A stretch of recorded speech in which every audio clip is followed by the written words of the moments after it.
तो हेलो दोस्तों, maths commerce में आपका स्वागत है। तो आज हम शुरू करेंगे complex number and quadratic equation, जो कि चैप्टर नंबर 5 है एनसीईआरटी का, क्लास 11 का। तो अब हम देखते हैं सबसे पहले क्वाड्रेटिक इक्वेशन। तो क्वाड्रेटिक इक्वेशन की हमारी स्टैंडर्ड फॉर्म ये होती है a x square plus b x plus c. अरे यार, तुमने 10th क्लास में पढ़ाई होगा ये सब। तो अब इसमें तुम्हारे पास एक और फार्मूला भी था इसके अलावा। वो फार्मूला क्वाड्रेटिक फार्मूला था। तो वो जो क्वाड्रेटिक फार्मूला था,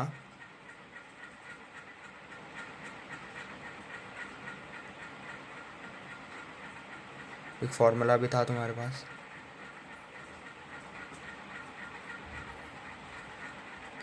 x equals to minus b plus minus b square minus 4ac upon में 2a। तो जो ये चीज़ है हमारे पास,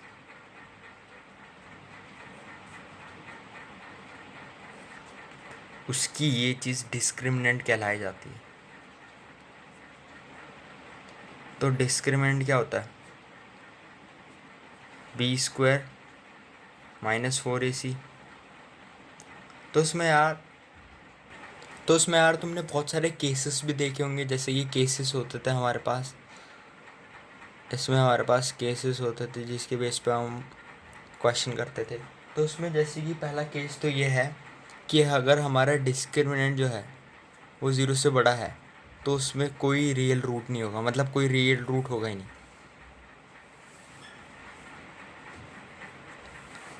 अब दूसरी बात ये आती है कि अगर डी डिस्क्रिमिनेंट मतलब अगर ज़ीरो के बराबर है, तो हमारा इक्वल रूट होगा, रियल एंड इक्वल रूट होगा।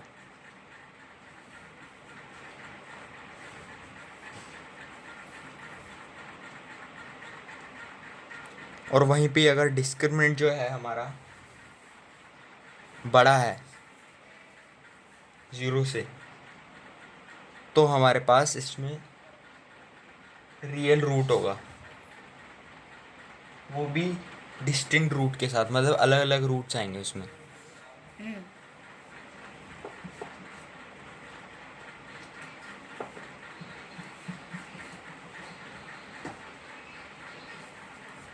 तो अब जैसे कि तुमने सारे केसेस देख ही लिए, तो हमारा जो ये वाला केस है, इस वाले केस में हम, ये वाले तो नॉर्मल केसेस हैं। अब हमारे पास एक स्पेशल केस आता है। इस केस में क्या होता है, हमारा जो डिस्क्रिमिनेंट है वो ज़ीरो से बड़ा होता है, मतलब ज़ीरो डिस्क्रिमिनेंट से बड़ा होता है। तो इसमें जो हमारा डिस्क्रिमिनेंट है, सपोज करो इसमें हमारा डिस्क्रिमिनेंट हो सकता है -2। तो पिछले साल जो तुमने पढ़ा था उसमें ऐसा कोई भी माइनस का नंबर नहीं था, नहीं तो वो नो रियल रूट्स में काउंट होता, मतलब इसका कोई रूट नहीं होता। पर इस साल है ये इसमें। तो ऐसे नंबरों को हम बोलते हैं इमेजिनरी नंबर्स।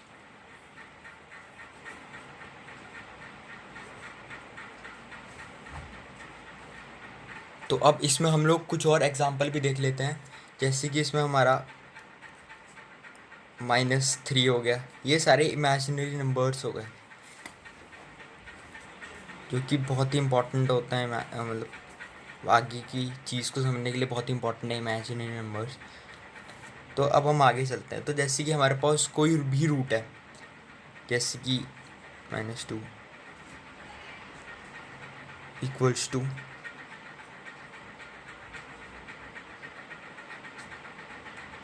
तो यार हम किसी नंबर को भी ऐसे लिख सकते हैं क्योंकि ये नॉट डिफाइंड वैल्यू है। जैसे कि ये वैल्यू है, मैं तुम्हें एक दो एग्जांपल और दिखा देता हूँ। जैसे कि -3 है हमारे पास, 3 इंटू √1। तो ये जो वैल्यू दिख रही है -3 √4,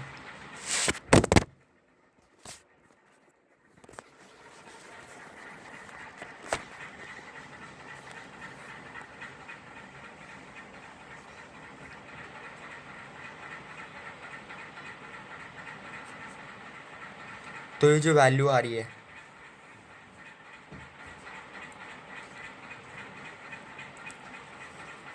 इन सबको हम आयोटा बोलते हैं। तो ये जो आयोटा होता है बेसिकली उसकी वैल्यू हमारी एक डिफाइंड सी वैल्यू 1 होती है। इसको हम आई से रिप्रेजेंट करते हैं।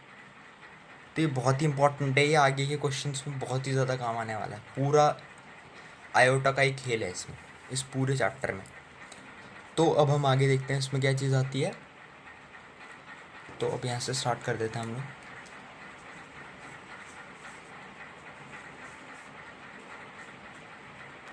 अब दोस्तों अगर तुम्हें यहाँ तक क्लियर हो गया हो तो अब आगे चलते हैं।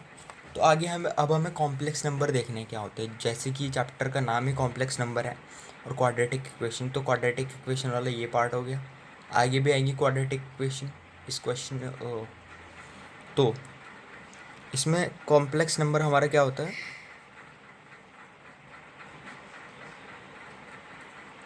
कॉम्प्लेक्स नंबर होता है हमारा real number plus imaginary number.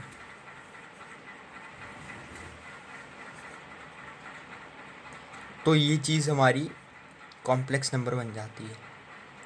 और इसकी जो फॉर्म होती है जैसे कि a प्लस आई बी, तो ये वाला पार्ट रियल नंबर वाला हो गया और ये वाला पार्ट हमारा इमेजिनरी नंबर वाला हो गया। तो इस चीज़ को इमेजिनरी नंबर को हम z से डिनोट करते हैं। तो जैसे कि इसके कुछ एग्जांपल देख लेते हैं हम लोग। जैसे कि इसका एग्जांपल हो गया 4 plus 2i, 5 plus 8i etcetera. तो ये हमारा कॉम्प्लेक्स नंबर होता है।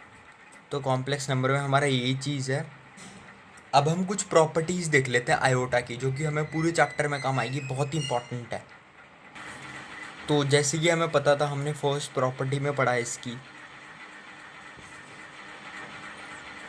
फर्स्ट जैसे कि हमें पहली बार में पता था कि आयोटा की वैल्यू,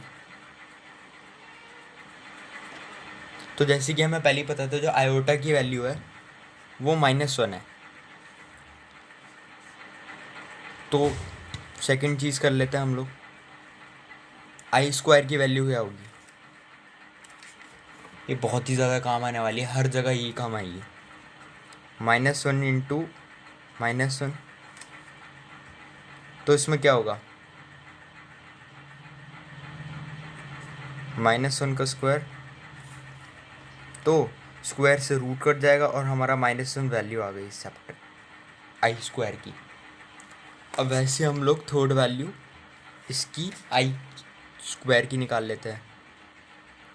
तो आई स्क्वायर में हमारे पास क्या आता है, आई स्क्वायर इंटू आई। तो आई स्क्वायर की वैल्यू तो तुम्हारे पास है ही पहले से -1, और आई की वैल्यू √-1। तो जो तुम्हारा आई है,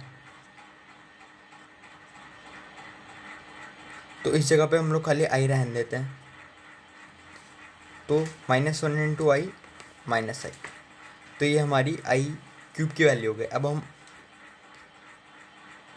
i4 की वैल्यू देख लें, क्योंकि ये सारी वैल्यूज चैप्टर में काम आने वाली हैं। तो आई स्क्वायर इंटू आई स्क्वायर, आई स्क्वायर की वैल्यू तुम्हें पता ही है -1, तो -1 इंटू -1 1, तो ये तुम्हारा i4 की वैल्यू आ गई। तो यार वैसे तो तुम्हें ये सब चीज़ समझ में आ गई होगी। तो अब हम आगे चलते हैं। तो अब हम वो चीज़ देख लेते हैं कि जब हम एडिशन मल्टीप्लिकेशन थोड़े जो हमारे ऑपरेशंस होते हैं आयोटा के साथ, तो अब हम वो करते हैं। तो सबसे पहले हम एडिशन का करते हैं। तो एडिशन में जैसे कि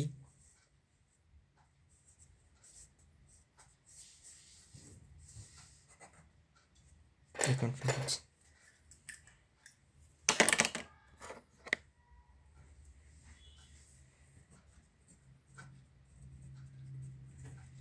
तो एडिशन में यार जैसे कि तुम्हें 2 नंबर दे रखो, जैसे कि 8 प्लस 4i, और दूसरा दे रखा 9 प्लस 9i। तो इसको कैसे करोगे यार? इसको अगर तुम्हें बोला एडिशन के लिए तो इसमें तुम क्या करोगे, 8 + 4i + 9 + 9i कर दोगे। तो इसमें हमारी लाइक टर्म्स ऐड हो जाएंगी, जैसे कि 4 और 9 और 8 और 9 हो जाएगी। तो इसमें हमारा 17 + 13i, ये हमारी इसकी वैल्यू आ जाएगी।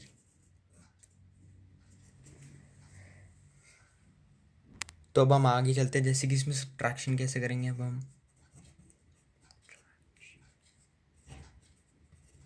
तो सब्ट्रैक्शन में जैसे कि हम ये एग्जांपल दे रखे, जैसे कि 8 + 4i माइनस में दे रखा है 9 + 9i दे रखा है। तो इधर मल्टीप्लाई होकर माइनस हो जाएगा, 8 + 4i -9 - 9i। तो ये इसके साथ माइनस हो जाएगा, तो -1, और ये इसके साथ हो जाएगा तो -5i। तो ऐसे करके यार हम इसमें सब्ट्रैक्शन कर सकते हैं। तो बेसिकली मल्टीप्लिकेशन का देख लेते हैं।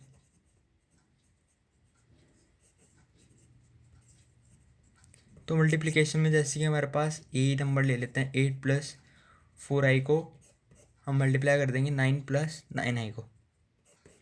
तो तुम्हें तो आती होगी यार, पहले इसको इन दोनों से करना नॉर्मली, जैसे हम लोग कैजुअली करते थे 7th क्लास में। इसको पहले इन दोनों से करो, फिर इसको इन दोनों से करो, तो तुम्हारा आंसर आ जाएगा। अब डिवीज़न की बात कर लेते हैं यार।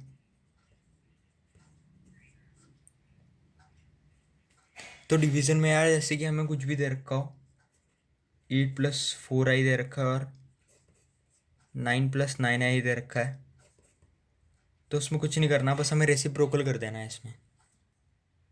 तो यार ये कुछ बेसिक सा इंट्रोडक्शन था चैप्टर का, कि इसमें तुम्हें मैंने थोड़ा थोड़ा बता दिया। अब जो बाकी के ऑपरेशंस हैं, अभी मैंने तुम्हें बहुत ज़्यादा ब्रीफली एक्सप्लेन करा है।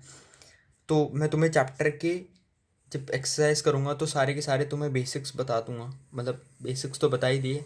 अब तुम्हारी एक्सरसाइज हो जाएगी जब, तो तुम्हें तो ऑपरेशंस पता ही कर रहे होंगे कैसे कंडक्ट करना है इसमें इसमें इसमें और इसमें।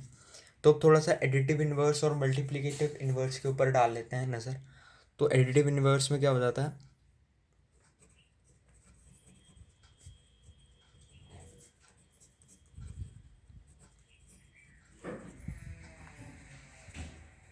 तो यार जो तुम्हारा एडिटिव इन्वर्स और जो मल्टीप्लिकेटिव इन्वर्स है, वैसे तो मैं तुम्हें एक्सरसाइज के बता दूंगा ताकि उसमें हमारा एग्जीक्यूशन भी हो जाए, नहीं तो फिर अभी बता दूंगा, फिर एक्सरसाइज के टाइम पे फिर से तुम्हें एक बार रिकॉल कराना पड़ेगा। तो मैं तभी बता दूंगा ताकि तुम्हारे दिमाग में बैठ जाए एग्जाम्पल के साथ।